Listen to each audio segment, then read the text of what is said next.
So in our last video, we talked about confidentiality, integrity, and accessibility. But we talked about mainly what are the number one, we went to the HHS website, .gov website, and we asked, what was the number one cause of breaches for patient information, and that was sort of tape backups, if you recall. This lies in the realm of confidentiality, and this confidentiality can be information left exposed in a public area. This actually happened to me at one of my employers, where they had left my driver's license up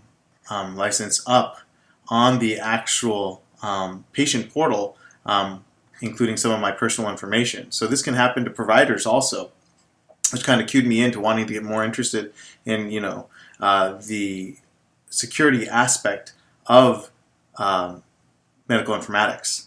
An email sent to the wrong individual, or an email sent about a patient to the right individual, but not with the top saying secure, right? Somebody looking over the shoulder, fax sent to the wrong individual, sharing or compromise of an actual password, and then you have hackers that can actually get into the confidentiality area.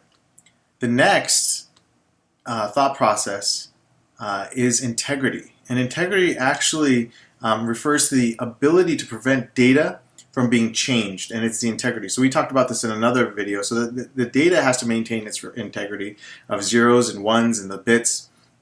If I go back to Rao Kasaraju's class, the NAND and NOR gates allowing all the 0 and 1 bits in to a process, that same thought process is here, that integrity needs to be maintained. A good example of integrity includes for example, Chase Bank transaction system. If I send, easy money pay with Chase Bank, I can basically send it to another email address that will first ask me to authenticate myself in 3 ways. Number 1, by telephone. Number 2, by knowing my bank account number. And number 3, by knowing my password. So those 3 ways authenticate myself. And then I want to send, say, $100. That integrity of both the code for my bank account on the sender side and the receiver's bank account is really key. So the ability to back out of an actual incomplete transaction is key here. In the medical field, for example, in telemedicine, integrity of the data is very key here. So, for example, am I really seeing what I'm seeing? And is what I'm seeing on the screen what's happening in real life? So I conducted an Integrator reliability study with Dr. Bruce Shapiro at Johns Hopkins and Kennedy Krieger Institute about 5 or 6 years ago. And what we found is that there's excellent Integrator reliability between actually what we see on screen of, say, a patient in a gross motor task and a patient in a fine motor task. But what was interesting is that the integrity of our interrelator reliability was higher than for the fine motor task than it was for the gross motor tasks.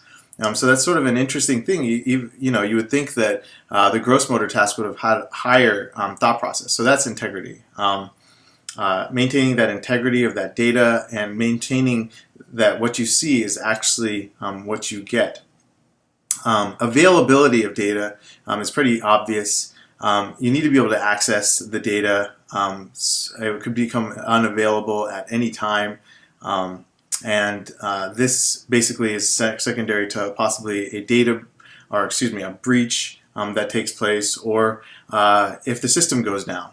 So oftentimes you have downtimes in hospitals, and one thing that I was noticing in the safer guides that is recommended, sort of by the CMS, and going through the safer guides, this concept of confidentiality, integrity, and accessibility is not really there. So there is a room for another safer guide, as far as I see it, that does talk to information security within the safer guides.